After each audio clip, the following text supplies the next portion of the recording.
ચા દરેક જણના ઘરમાં મોટા ભાગે સવાર સાંજ બનતી જ હોય છે. એક કપ ગરમ મસાલેદાર ચા મળી જાય ને તો આપણો બધો જ થાક ઉતરી જાય છે અને માથું દુખતું પણ બંધ થઈ જાય છે. વળી ચાના શોખીન તો દૂર દૂર સુધી ફક્ત ચા પીવા માટે જ જતા હોય છે. કારણ કે ટી સ્ટોલ પર મળે તેવી ચા ઘરે નથી બનતી. તો આજે હું તમારા માટે એકદમ લારી પર મળે તેવી જ ચાની રેસીપી લઈને આવી છું. એકદમ ઓછા દૂધથી બનાવીશું અને કોઈ પણ વધારાની સામગ્રી ઉમેરવાની નથી. તો ચાલો ચા બનાવવાનું શરૂ કરીએ. કહેવાય છે કે ચા હંમેશા પિત્તળના વાસણમાં જ બનાવવી જોઈએ. તો હવે હું અહીં 3 કપ ચા બનાવવા જઈ રહી છું. તો તમે જે કપમાં ચા પીવાના હો તે જ કપના માપથી દૂધ અને પાણી લેવાના. સામાન્ય રીતે ચામાં આપણે અડધું દૂધ અને અડધું પાણી ઉમેરીએ છીએ. તો 3 કપ ચા મૂકવા માટે આપણે 1.5 કપ પાણી મૂકવું જોઈએ. પણ હું અહીં દોઢના બદલે 2 કપ પાણી લઈ રહી છું. આ જે આપણે વધારાનું પાણી લીધું છે એ ચાને ઉકાળીશું ત્યારે બળી જશે. ત્યાં સુધીમાં આપણે દૂધનું માપ જોઈ લઈએ. આપણે જે દૂધ લઈએ છીએ એ દૂધ મલાઈ વગરનું લેવાનું છે. તો મેં અહીં 1.5 કપ દૂધ લીધું છે. દૂધને બીજી એક તપેલીમાં લઈ લઈશું, કારણ કે દૂધને પણ ગરમ કરવાનું છે. ચામાં ક્યારેય ઠંડુ દૂધ ન ઉમેરવાનું. મિત્રો, હંમેશા દૂધને ગરમ કરીને જ ઉમેરવાનું. હવે ચાના પાણીમાં જો તમારે મસાલો ઉમેરવો હોય તો ઉમેરી શકો, પણ આજે હું આદુવાળી ચા બનાવવા જઈ રહી છું. તો મેં થોડું આદુ લીધું છે, સાથે થોડી ઇલાયચી લીધી છે અને 5 થી 6 નંગ કાળા મરી પણ લીધા છે. આદુ અને એલચી ઉમેરવાથી જો તમને શરદી અને કફ હોય તો એ સારું થઈ જાય છે, અને મરી ઉમેરવાથી જો તમારું ગળું ખરાબ હોય તો એ પણ સારું થાય છે. અને આટલું ઉમેરવાથી એક સામાન્ય ચા આયુર્વેદિક ચા બની જાય છે. તો પાણી હવે ઉકળી રહ્યું છે, તો એમાં પીસેલા આદુ, એલચી અને મરી ઉમેરીશું.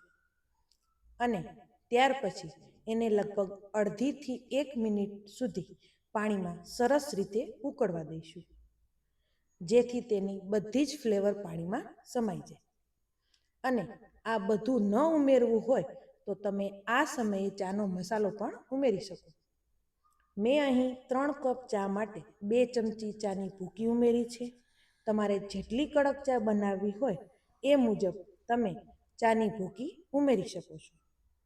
ચાને હંમેશા આ રીતે ઉકળતા પાણીમાં જ ઉમેરવી, તો જ ચાનો સારો કસ નીકળશે અને ચાની ભૂકીનો પૂરેપૂરો ઉપયોગ થશે. અને ચા ઉમેર્યા પછી હવે આપણે તરત જ ખાંડ ઉમેરીશું. ખાંડ કેટલી ઉમેરવી એ તમારા પર નિર્ભર છે. તમે તમારા સ્વાદ અનુસાર ખાંડ ઉમેરી શકો છો. દૂધ ઉમેરો એ પહેલાં જ ખાંડ ઉકળતા પાણીમાં નાખી દેવાની છે, કારણ કે ખાંડ થોડું પાણી છોડે છે અને ચા પાતળી થઈ જાય છે. હવે આ ચાના પાણીને 1 થી 2 મિનિટ સુધી ધીમા તાપે ઉકળવા દેવાનું છે. અને ત્યાર પછી જે દૂધ આપણે ગરમ કરીને રાખ્યું છે એ બધું અંદર ઉમેરી દેવાનું. દૂધ હંમેશા ગરમ કરીને જ ઉમેરવાનું.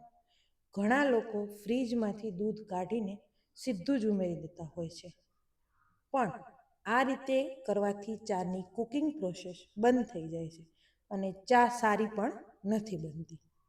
તો ચાને હવે આપણે 2 થી 3 મિનિટ સુધી ધીમા તાપે ઉકાળવાની છે. દૂધ ઉમેર્યા પછી પણ ચાને સરસ રીતે ઉકાળવી ખૂબ જ જરૂરી છે. જો એવું નહીં કરો તો તમે ચા કાચી લાગશે. ટી સ્ટોલ અને ચાની લારી પણ ચાને આ રીતે ચમચાથી હલાવતા હોય છે, માટે મેં પણ ચમચો લઈ લીધો છે. તમે જોઈ શકો છો ચા એકદમ જાડી અને મલાઈદાર બની ગઈ છે. તો ચાલો હવે ચાને ગાળી લઈએ. પપ્પા લો ચા, તમે ડેલી પીઓ છો ને એનાથી આજે આ અલગ ટ્રાય કરીશ મમ્મી. અને પીને કયો કે ના ખરેખર અત્યાર સુધી લગભગ આવો ટેસ્ટ નહીં લીધો, આ ચા કંઈક અલગ જ છે.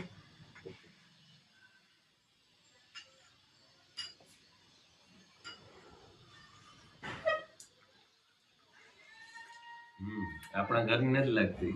લાગે જ નહીં કે આજે આખી નવી રીતે જ અપનાવી ચામાં ને હકીકતથી લગભગ કોઈ ખબર જ નહીં હોય કે આ રીતથી પણ ચા બને નવી રીતે છે આખી. હા આદુ પછી બીજો એક ટેસ્ટ આવતો અલગ એલચી છે. હા એલચી.